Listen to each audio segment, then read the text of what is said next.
خدمت همه دوستان عزیز. امیدوارم حالتون خوب باشه و هر کجای دنیا که هستید روزتون پر از انرژی باشه. امروز میخواهیم درباره موضوعی صحبت کنیم که شاید خیلی ها متوجهش نشده باشن. موضوعی که پشت صحنه اتفاق میفته اما در فیلم ها نشان داده نمی شود. شیروان و احسان در بسیاری از صحنه ها حضور دارند اما عمدن از آنها فیلم برداری نمی کنند. یعنی آنها کنار بقیه هستند، حرف میزنند و تصمیم میگیرند. حتی در ماجراها نقش دارند اما جلوی دوربین ظاهر نمی شوند. این دقیقاً همان چیزی است که امروز هم اتفاق افتاده. وقتی جان بیبی به بهانه گرفتن چادر راهی خانه تحمورض شد، شیروان هم همراهش بود. اما طوری فیلم برداری کردند که انگار او اصلاً آنجا نبود. دوربین را دقیقاً طوری تنظیم کردند که فقط جان بیبی و تحمورض دیده شوند. انگار شیروان در هوا محو شده است. اما اصل ماجرا چیز دیگری بود. آنها جلوی دوربین گفتند که برای گرفتن چادر آمده اند، در حالی که همه میدانند آنقدر پولدار هستند که کوچکترین نیازی به چادر ندارند. این فقط یک سناریو بود، یک نمایش برای بیننده ها. دیگر ادعاهای نیاز به یک چادر فقط یک نمایش است، نه واقعیت.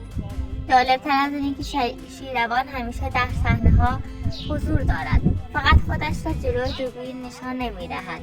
البته گاهی وقتها و گاهی هم پشت در می‌ایستد، گاهی کنار دیوار، گاهی چند قدم عقب‌تر، اما حضور دارد. تصمیم می‌گیرد و حتی مسیر ماجرا را تغییر می‌دهد. این پنهان کاری ها باعث شده بیننده ها کم کم به این نتیجه برسند که پشت این فیلم ها یک داستان واقعی تر و پیچیده تر جریان داره. در ادامه ماجرای اتفاقات همراه ما باشید تا آن را نقد و بررسی کنیم.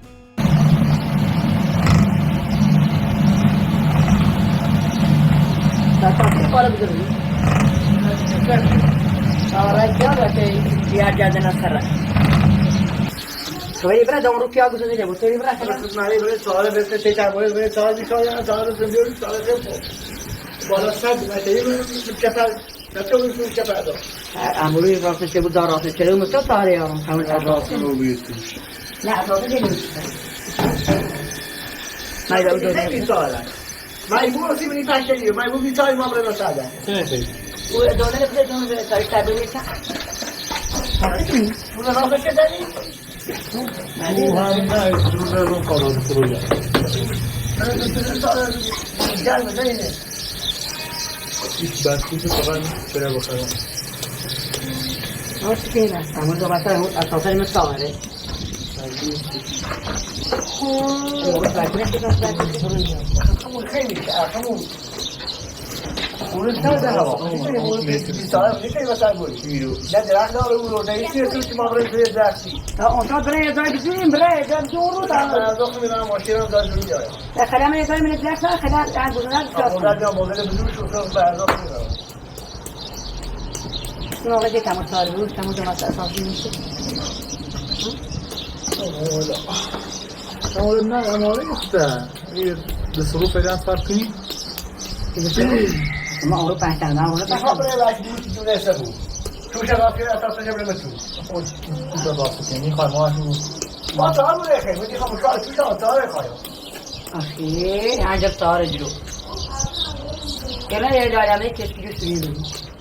Hadi arada kendi var. Dersi de var hala. Bazı biliyor aslında biliyor. Türkiye'deki ki vesiletine ilemeyeyim sen verdiğin mahsusiyeli. Ben zibra mağaya sarıya mağaya kadar savaş yapar kabra açar olur. Ahi, ya hakikaten. Kabra açtım. Nişanım yıkar. Nişanım bazı şey o böyle Orada. Yani etrafımı dersiz ama başka. Mesela bu tür yakı bir kar bu da ne karşıma vurabilir. Madem kazan varsa sıfır karşı. Ya şimdi kabra etsin. Sen bazı şey o böyle. Dayansın. Hadi bakalım. Komparmal babı Rabbim eğitim موشم که بوده پمپ اولی قبل از شروع فیلم برداری شیروان رو به جانببی میگوید که این بار باید یک نقش متفاوت بازی کنند، نقشی که دل بینندگان را برای تأمرس آریا کمی بسوزاند و آنها را ناراحت کند. قرار می شود شیروان جلوی دوربین وانمود کند که به چادر نیاز دارد و باید چادر را از تأمرس بگیرد. جانببی هم و با لبخند نقش خود را بازی می کند و می گوید باشه منم به بهانه دیدن آریا می آیم و طوری رفتار می کنم که انگار چادر را لازم دارم، در حالی که واقعیت چیز دیگری است. آنها آنقدر پول دارند که اگر بخواهند دهها چادر هم می توانند خریداری کنند، اما برای جذابیت و بالا رفتن بازی باید داستان را طوری جلوه دهند که انگار واقعا محتاج به چادر ساده هستند. در صحنه فیلم برداری جانببی ابتدا نقش مهربان و دلسوزی را بازی می کند. رو به شیروان می گوید بیچاره تأمرس توی این هوای گرم پر از حشره انصاف نیست چادر را ازش بگیریم، گناه دارد. اما چند لحظه بعد طبق سناریو چهرهش عوض می شود و وارد نقشه دوم می شود، نقشی که باید کمی تنش ایجاد کند. این بار با لحنی جدی‌تر و رفتاری تندتر جلو می رود و طوری برخورد می کند که انگار اصرار دارد چادر را از تأمرس بگیرد. همین تضاد رفتاری باعث می شود بینندگان فکر کنند واقعا بین آنها اختلاف وجود دارد، در حالی که پشت صحنه همه چیز از قبل برنامه ریزی شده است. از حرفهای شیروان گرفته تا واکنش‌های جانببی، آنها با این دو نقش متفاوت، یک بار دلسوز و یک بار طلبکار، سعی میکنن احساسات مخاطب را درگیر کنند و داستان را هیجان انگیزتر کنند. تا برای یه جای بدون یه جای که بنه تاکی اویان سیمو اشاره سلام میام اشاره که تو مالیدی اویارسی نده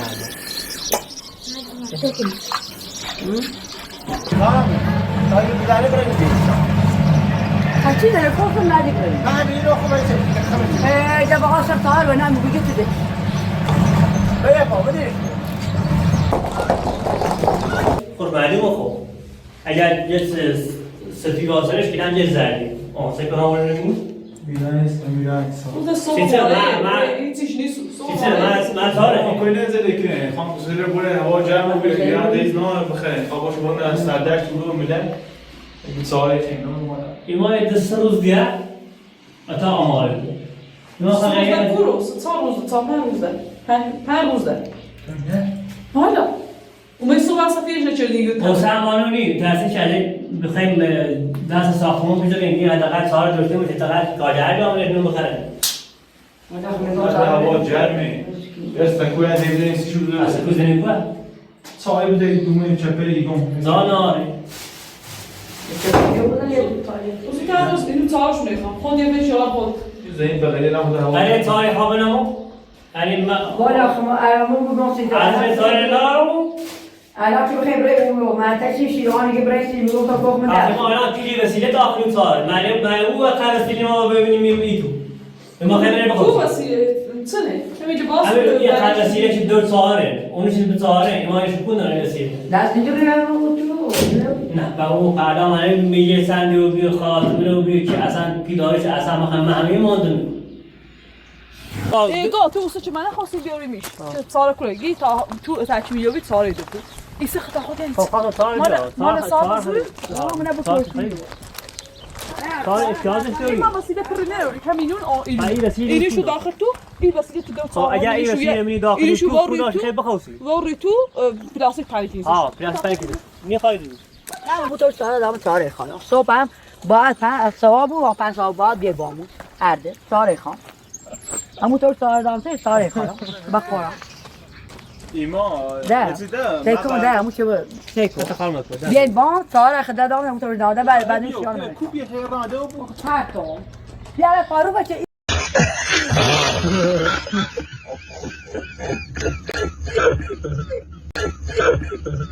اینه که بیای اون بیل کوتاه پارو بده آفر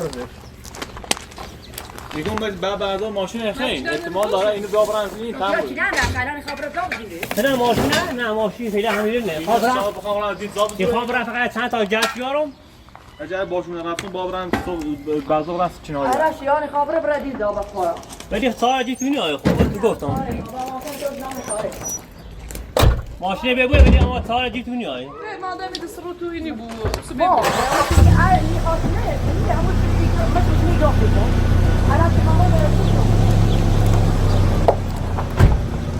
یعنی این خواست این حرف تا زن بچنمه چه گفتی تاره برام تا تو نگرفتم تاره یارو دو این خطابی درو میزنی الان اطلاعات دارم تاره این اما این ما واسه آستانی نرو چه بخویم نروی؟ نه نروی یا سیمانی این نه بارو تلا نتیجه شروع پلاستیکی بوسش دخل فقط با اون نمیدم برای جنس هم بسو پلاستیکی اماره بوسی دیره تا بکنیم بس یه رو نه حالا جدارم ایشون تاسو خوشی بود تو جنس شبیه اماره کن تاسو خوشی بود وقتی جان بیبی و مهدی وارد صحنه شدن همه چیز طبق یک سناریوی از قبل چیده شده پیش میرفت.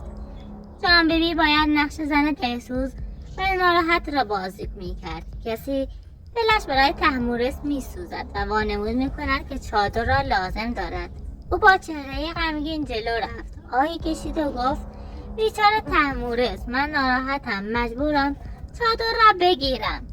اما این فقط نقش اول بود و در ادامه درست طبق برنامه جان بیبی وارد نقش دوم شد، نقشی تندتر و پرتنشتر.